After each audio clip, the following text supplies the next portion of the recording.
बरेली से बड़ी खबर सामने आ रही है। भोजीपुरा पुलिस ने 60 वर्षीय सियाराम श्रीवास्तव की हत्या के मामले में मुख्य आरोपी मोहम्मद अरमान और साक्ष्य छिपाने वाले उसके पिता इम्तियाज को गिरफ्तार कर लिया है।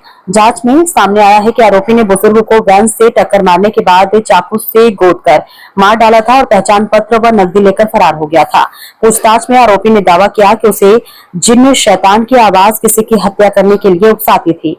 हालांकि पुलिस का कहना है कि शुरुआती जांच में आरोपी के नशे का आदी होने की बात सामने आई है और मानसिक स्थिति सहित सभी पहलुओं की जांच की जा रही है। एसपी उत्तरी मुकेश चंद्र मिश्रा के अनुसार सीसीटीवी फुटेज की मदद से पीलीभीत जाते समय आरोपी को दबोच किया, जिसके कब्जे से हथियार और खून से सने कपड़े बरामद हुए हैं। देखिए, प्रकरण थाना भोजीपुरा से संबंधित है, जहां धौरा टाडा कस्बे के निवासी सियाराम का शव दिनांक 24/7/2026 को प्रातः लगभग 6 बजे ये मॉर्निंग वॉक पे निकले थे। उनका शव जो है बीबीआपी रोड पे धौरा टांडा से लगभग 1.5 किलोमीटर दूर सड़क पे ही पड़ा मिला था। शव को जब एनालिसिस किया तो शव का प्रथम दृष्टया उसके गले और सीने और सर में चोट के निशान थे। शव को कब्जे में लेकर पंचायत में पोस्टमार्टम की कार्रवाई कराई गई थी तथा इसमें मृतक के पुत्र सुरेश की लिखित तहरीर पर 3 पड़ोसी लाला राम आदि को नामजद करते हुए हत्या का अभियोग दर्ज किया गया था। और इसमें प्राथमिक रूप से जब इन तीनों को पूछताछ के क्रम में लाया गया तो ये सब अपने घर पे मिले और पूछताछ के क्रम में प्रथम दृष्टया इनका संलिप्तता नहीं पाई गई। तो इसमें एसओजी तथा थाना स्तर की टीमों को लगाया गया अनावरण के लिए और सम्यक विवेचनोपरांत एक ओमनी वैन इसमें प्रकाश में आई, जो मृतक का पीछा करते हुए एक सीसीटीवी कैमरे में दिख रही थी। और उस ओमनी वैन को जब वापस बैक ट्रैक किया हम लोगों ने तो वापसी में उसका शीशा टूटा हुआ था फ्रंट का। तो इसमें डेवलप करके फिर जब गहनता से विवेचना की तो एक अभियुक्त का नाम प्रकाश में आया, जिसका नाम अरमान पुत्र इम्तियाज है, जो कि 19 वर्षीय है और नशे का आदी है। इस अभियुक्त को गिरफ्तार करके गहराई से पूछताछ करने पर उसने घटना का इकबाल किया और इसके पिता ने इसके साक्ष्य छिपाने में इसकी मदद की है, तो उनको भी गिरफ्तार किया गया साक्ष्य छिपाने के आरोप में। और इनसे दोनों ही अभियुक्तगण से पोजीशन में ओमनी वैन सफेद रंग की ये बरामद हुई है, आला कत्ले छुरी, एक आधार कार्ड मृतक का, एक मोबाइल फोन सैमसंग का जो कि मृतक का था, कांच के टूटे हुए टुकड़े जो कि गाड़ी के कांच के टूटे हुए टुकड़े थे जो मौके पे मिले हैं और कुछ इसने जो छिपाया था उन दोनों का मिलान कराया जाएगा भविष्य में।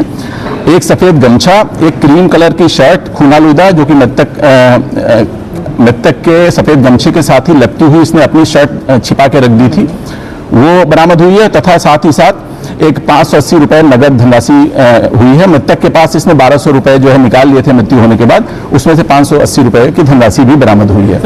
इन समस्त साक्ष्यों को इन दोनों अभियुक्तगण के साथ आज पर्याप्त सबूतों के साथ माननीय न्यायालय की अपेक्षा में भेजा जा रहा है। इनके विरुद्ध आवश्यक विधिक कार्रवाई संपादित की जाएगी। क्या मानसिक तौर पर ये बीमार था, क्या कोई दवाएं भी ले रहा था? देखिए, अभी तक की विवेचना से ये सूखे नशे का आदी बताया गया है और इसके इलाज भी मानसिक रूप से चल रहा था इसका, और वो उन्माद की स्थिति इसकी पिता ने स्वीकार किया कि कभी भी उन्माद की स्थिति आती है तो किसी को भी पीट देता है, किसी के साथ भी कोई घटना कारित कर देता है। इस टाइप की चीजें आई हैं निकल के और इसमें अभी गहनता से विवेचना जारी है। अभी तक के सबूतों के आधार पर इनको पर्याप्त सबूतों को एक जगह करके माननीय न्यायालय के परीक्षा में भेजा जाए। ये बताया कि जिन वगैरह का कोई जिक्र किया गया था। देखिए, इनसे गहनता से पूछताछ के क्रम में हेलुसिनेशन की कोई स्थिति निकल के आई है, तो अब जो भी स्थिति आती है आगे उस पर गहनता से विवेचना की जाएगी। इसने जुर्म कबूल किया है तथा इलेक्ट्रॉनिक साक्ष्य हमारे पास पूरे हैं और पोजीशन में जो भी वस्तुएं गई थी वो सब इनसे बरामद हुई हैं। इनको पर्याप्त सबूतों के साथ माननीय न्यायालय के परीक्षा में भेजा जा रहा है। अभियुक्त का कोई रिकॉर्ड है क्या, क्रिमिनल रिकॉर्ड? ये पहला क्रिमिनल रिकॉर्ड है इसका और इसमें 4/25 की बढ़ोतरी की गई है क्योंकि एक नाजायज चाकू भी बरामद हुआ है।